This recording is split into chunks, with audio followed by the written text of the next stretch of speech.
All right, welcome back to the One Bar and Lupagus show. I am One Bar with Lupagus on this fine Saturday morning.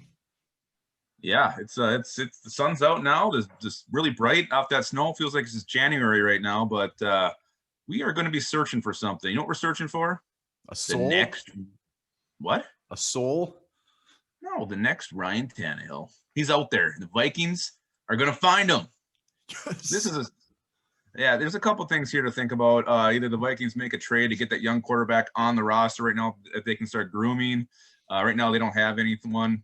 I mean, Kirk Cousins is sucking, but what's the point of playing Sean Mannion? He's nobody's future. So there's some options out there the Vikings can maybe swing a deal for, whether it's in season or in the off season. That could, it depends too where they fall in the draft. If they've, somehow win 6-7 games, fall in that 12 to 15 range, they may look at this option very hard. Yes, and that option would be looking to trade for a quarterback. Yeah. And there's some out there, and maybe all the guy needs is a new place to set his little tuchus to learning. Look what Ryan Tannehill did with the Dolphins. He was under Adam Gase. Creepy. And didn't pan out there, but now he's with the Titans and he's ripping shit up. So maybe there's a guy who just needs a purple home to bring out his potential. Yeah, we're going to be looking at younger guys and that are actually mildly legit options. It's not like we're going to say we're also going to try to trade for some superstar. Pat Mahomes, yeah, nothing like that. All right, well, let's get into it. Let's start talking about who you got first. Well, the first one, this guy's name's already been floating around as trade bait, possibly even before this year's deadline, and that's Dwayne Haskins from the Washington football team. Look at what this guy, he's only in his second season. He's like third string right now, not getting a sniff at the moment. 59.6 career completion percentage, 2,304 yards, 11 TDs to 10 interceptions. He's had a bit of a rough go out there, but not really surrounded by elite talent out there in Washington. No, and that's going to be kind of the theme probably of a lot of the guys we talk about today is the bad part about being drafted early as a quarterback is usually you're going on a very shitty team. And Dwayne Haskins absolutely did that. And the tough part with Haskins is not only is he on a shitty team, but he was the one quarterback out of that draft class that needed the most time to hang out on the bench. He was the least ready. He only had 1 year at Ohio State. So to put him in, they even put him in last year for 7 games, and it wasn't great. It was a train wreck. And yes, he is the third quarterback for Washington right now. You look at did they have an interim coach last year finishing that thing off? I don't even remember. That's just kind of like a football black hole right now. Nobody wants to go to Washington. It's just gross. Here's the thing with Haskins. He's someone the Vikings could probably get for a middle round pick, maybe even later at this point. You bring him in, you let him sit behind Cousins for a while, and then if you're sitting at 2-10 with 4 games to go, let him out there and let him play. See what he can do with Justin Jefferson, Adam Thielen, Irv Smith Jr., Delvin Cook, and behind a really good Minnesota Vikings offensive line. Just see what this kid's got, and then at least if you want to move on with him or you want to go in a different route. Yeah, he could probably be had for not a very great pick. So I would be all for it. It would be more for the future. And what really kind of what appears that rubbed Washington the wrong way is after his good game against the Ravens where he got benched and they lost, he was in the locker room bragging up his stats. So they didn't like that, and they put him to number 3 instantly. So that's a little scary. He has no pocket awareness. He's very slow in the pocket. So that would be the same thing we've seen with Kirk Cousins.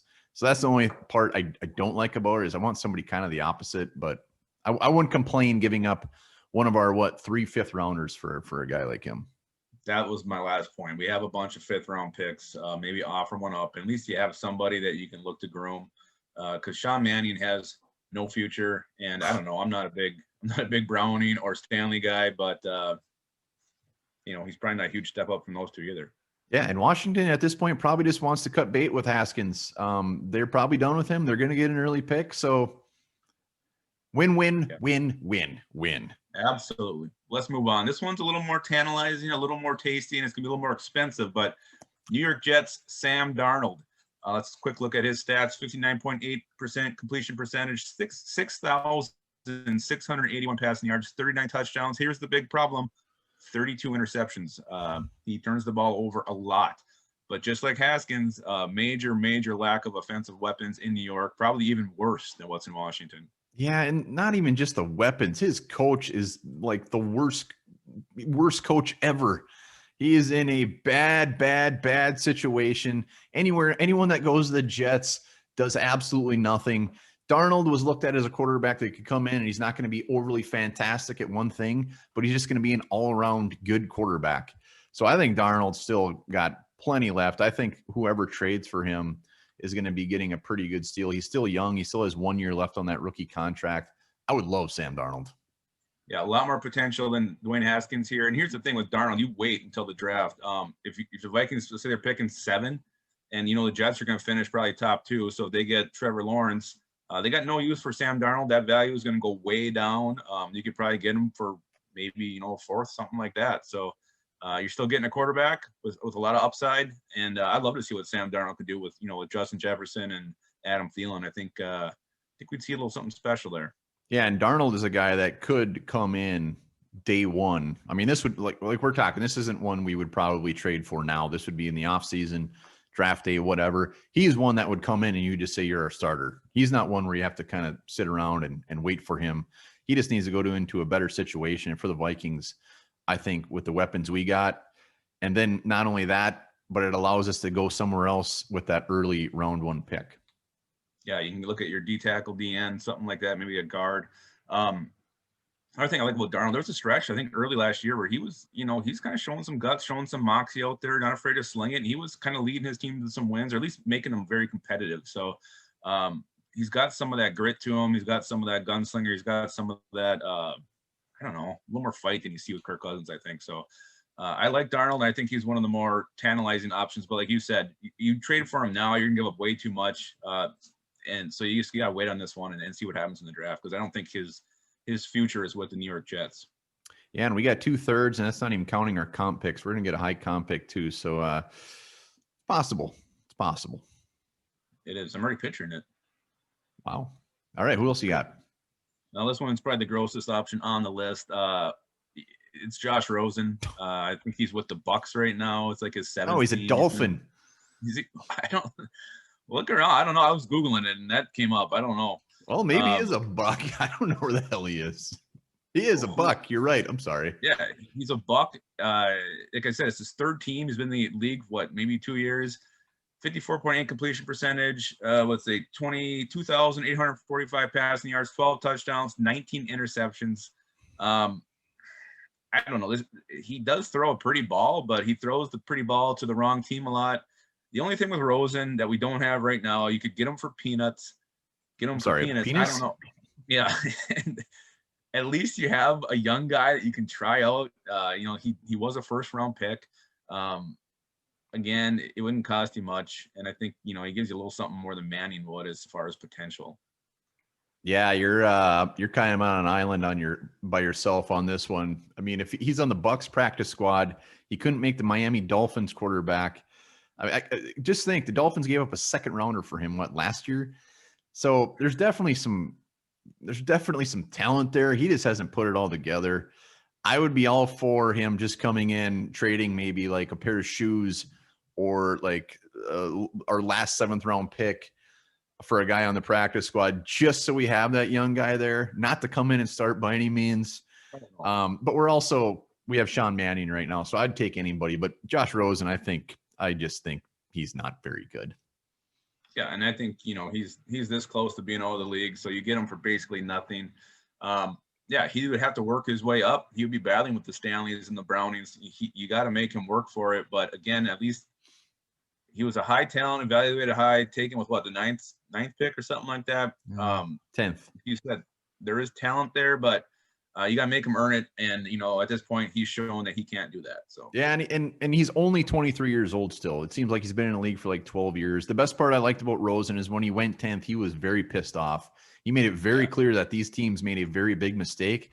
So maybe he's just buried on these depth charts. He's got a big chip on his shoulder, and he comes in and actually competes for a backup spot. So I wouldn't be heartbroken. I just don't think he wouldn't be a starter.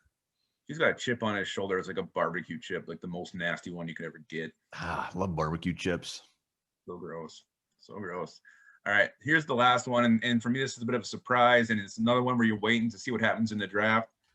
Vikings fall anywhere from that 8 to 10 range, can't get a quarterback. Maybe this team takes one ahead of them, and that team is the Jacksonville Jaguars. And if they do, I'm definitely calling and seeing what they want for Gardner Minshew. Wow. This guy is pure swag.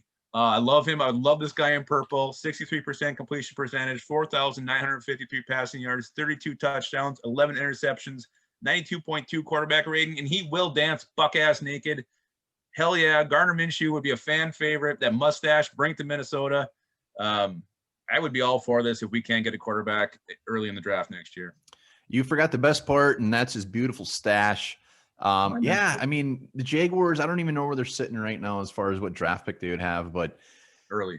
They just don't see. I mean, Gardner Minshew has been fantastic for a former 6th-round pick and fantastic on a team like everybody else we've mentioned, just that haven't been very good, but he puts up numbers. And the Jaguars just don't seem completely all in on this guy. Just seems like he's just the guy there until they find their early 1st-round player. So I won't be surprised one bit if they went quarterback and also Minshew is on the table. And it would be very curious what his value would be. That would be one that would be tough to gauge. That's what I was just going to say too. I don't know what they'd want from him. If a third's enough, if it's a third and a fifth, if it's a third and a conditional pick the year after, depending on how he does, maybe something like that. But this guy, he has that it factor. He's a guy his teammates rally around. Fans seem to gravitate toward him. They love him. He's kind of just he's a character. And I think he could bring a lot of life to this offense and a lot of life to the quarterback position and kind of be the guy that gets his team fired up and going. And just, he'd be a lot of fun. God, he'd be a lot of fun. Man, I think you already said it, but his career stats are, 32 touchdowns, 11 interceptions, 7-11 on his career starting record is 7-11 on a team that should be 0-18 in that span. So you're right. He's got the swagger. He seems like the guy that would be doing beer bongs, buck ass naked on top of a car at 10 in the morning. Just love the guy. On a Thursday morning. Yeah. You say it's crazy. It's not that crazy. Well, yeah. I mean, he's not someone you're going to go out and get now because it costs you an arm and a leg. But if the Jaguars do go quarterback early, this guy would be available. And like you said, though, they don't seem like they're committed to him. You look at who was it who left there and said, "Oh, Fournette, now I get to go get the real quarterback." And you look at the Minshew stats compared to Brady's a year ago, and Minshew's was way better. So he doesn't seem to get a lot of respect there where he is. And we would we'd welcome him with open arms. I might open him. And he's got a lot of talent here to work with. You got the running back in place, which you don't really have in Jacksonville. The old line does need some work, but there's plenty of weapons for this guy to utilize, and I would love it. Yeah, and I think those are our guys. I mean, granted, there's other guys that we could talk about, but I think those are the most realistic guys that could maybe possibly don that purple next year. Yep, especially if you fall in that range where you can't get a quarterback. There is some options. There is some other ways to secure your future at the quarterback position if you don't land high enough to draft one. So yeah, let's just be clear that one guy isn't on this list, and he should never be on the list, and that is Mr. Baker Mayfield. He's disgusting. Wow. Well, here's something else that isn't really disgusting. I don't know what it is, but in 2015, a study conducted by a group of scientists found that cheese triggers the same part of the brain as hard drugs.